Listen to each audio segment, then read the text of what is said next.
Hi guys! Nandito po tayo ngayon sa sentro ng lungsod ng Butalac. Mula dito, pwede tayong sumakay ng motorsiklo o kaya mga sasakyan po. 9 na kilometros po galing dito sa lungsod namin hanggang sa aming barangay. Ang magiging pamasahe naman po ay sa isang tao 80 piso or 80 pesos. Kung balikan naman po 106 na po. Isang tao lang po yan. Dito po matatanaw yung harap ng munisipyo ng Butalac, Zamboanga del Norte po. Ang kasunod naman ito ay ang paaralan ng National High School ng lungsod namin. Dito po ako nag-aaral noon ng first year, second year, third year high school po. Maganda naman po yung tanawin dito punta sa amin.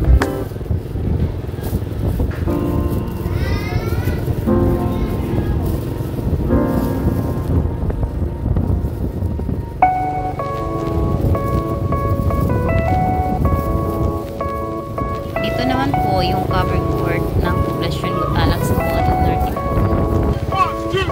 Yan yung barangay San Isidro.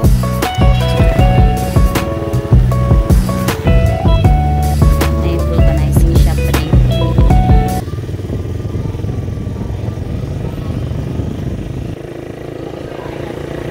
Dahil tanghaling tapat tayo kumuha ng bedli.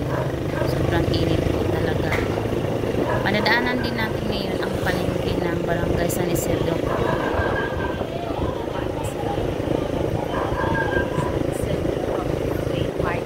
Papunta po tayo sa barangay Upper Butalac yung dulo. Pero pakaliwa po yung amin. Madadaanan po natin yung ilog namin na ang pangalan ay Mit. Ito naman yung barangay session hall po namin. Dahil sa mabilisang video lang po ito, papunta na po tayo ngayon sa talon ng aming barangay na tinatawag naming Talaptap Falls. Hindi pa po siya na-discover ng ibang tao o ibang kabarangay. Kami na taga dito po sa amin. Natutuklasan na po namin ito. Nung bata pa kami hanggang ngayon, ito rin kami maliligo. Ito na nga talaga yung mga tanawin po papunta doon sa talon namin.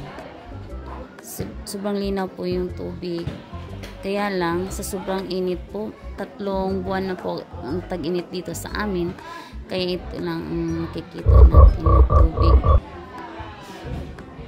parang hindi po pero masarap din dito maglaba. Ito nga, kahit nga tanghaling tapat, nagpa-fogs po. Ito na, nandito na po tayo sa Talaptap Falls ng aming barangay. Ayan, kung makikita nyo po, kung hindi lang tag-init yung panahon na pumunta kami dito, yung buhangin po, hindi mo yan makikita kung hindi lang tag-init ngayon. Tingnan mo, malalim po yan noon, pero ngayon hanggang bisig lang po. Ayan, pero sobrang linaw. May yungib din dyan, pwede din kayo magtago kung gusto nyo. Malaki din yung butas ng yungib. Ayan, ito na po yung tanawin na makikita nyo kapag kayo ay gustong maglakbay papunta sa aming talon. Talaptap Falls po yung pangalan ng aming talon po. Ayan, sa gustong magtampisaw, sa gustong magpa-massage o masahe, dyan pwede kayo. Ayan, maliligo na yung kasama ko. Tingnan mo. Ayan po. sobrang lamig ng tubig kahit tanghaling taktak po. Yan.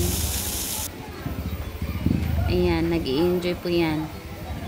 Kasama namin. Oh, ako na talaga yan. Gusto ko rin maranasan ulit. Nung bata pa kami, dito kami noon. Pero ngayon, ayan, tingnan mo. Minamassage mo. Minamassage yung likod mo dito.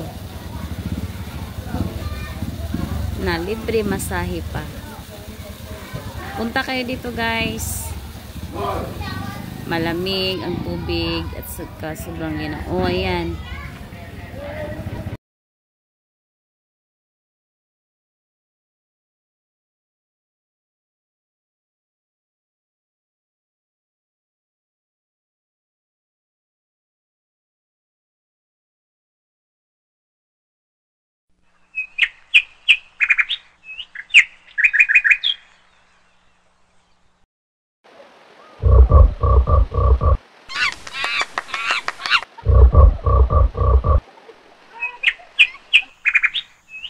Ito, pauwi na kami.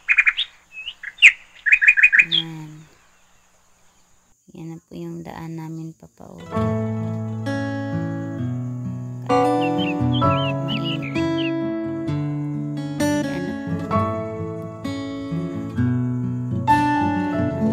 Mainit ang panahon.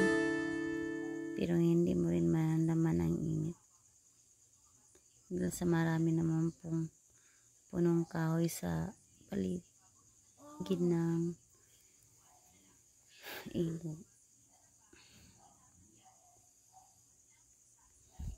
Nahihirapan kaming pagbaba dito, pero mas mahirap kapag umakyat.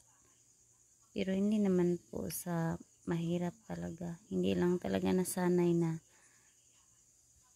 ganito yung daan.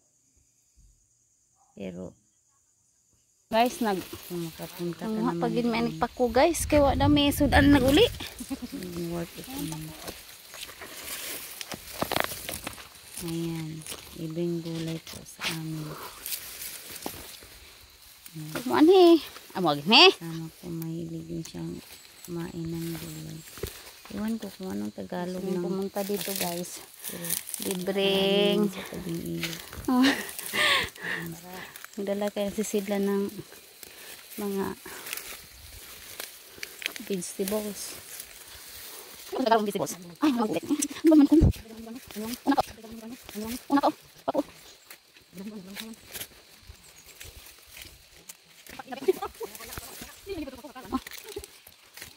Asa na itong silas? Ani? Ako pipili magi. Guys, ito na. Kung nahirapan pagbaba, syempre naman, mahirapan kayo pagbalik. Paitaas naman tayo. Tingnan nyo guys kung gaano.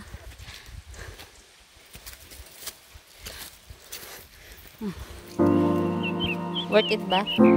Sa ganitong view. Ay, nan. Lihat mo. Kaya ko.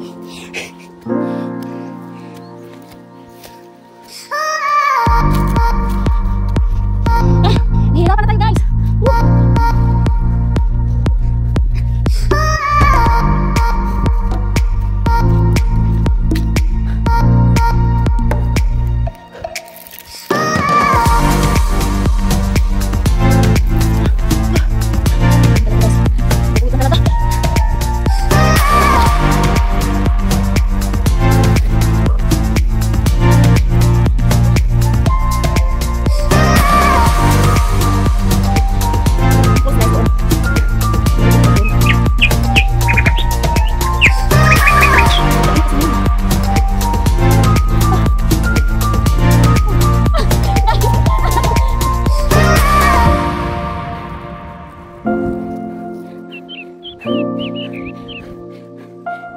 Sounds of happiness or hangat.